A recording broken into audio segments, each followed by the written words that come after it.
Welcome to my channel দৈতিস blog. তোমাদেরকে আজকে রসগোল্লা দিয়ে একটা রেসিপি দেখাবো। দেখো, আমি এখানে দুধ নিয়েছি, এলাচ, তেজপাতা, চিনি, একটু হালকা রং নিয়েছি, অরেঞ্জ কালারটা হবে। দেখো, রসগোল্লাগুলো প্রথমে ছোটো ছোটো করে কেটে নিলাম।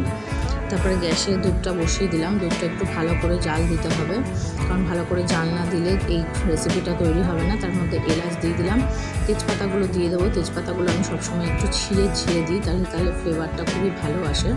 তারপর একটু কালারটা দিয়ে দিচ্ছি। তোমরা একটু কালারটা কেনার সময় অবশ্যই ফুড কালার নিয়ে নেবে, ঠিক করে দেখে নেবে।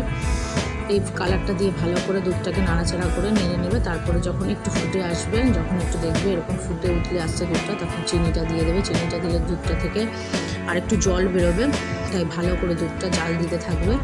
জাল দিতে দিতে দুধটার ঘনত্বটা কমিয়ে আনতে হবে, কারণ চিনিটা দেওয়ার পরে দুধের থেকে অনেকটাই জল বেরিয়ে আসে। সেই ঘনত্বটা তোমরা যদি না কমাও, তাহলে যে রেসিপিটা একটা করছো সেটা খেতে একদমই বাজে হয়ে যাবে।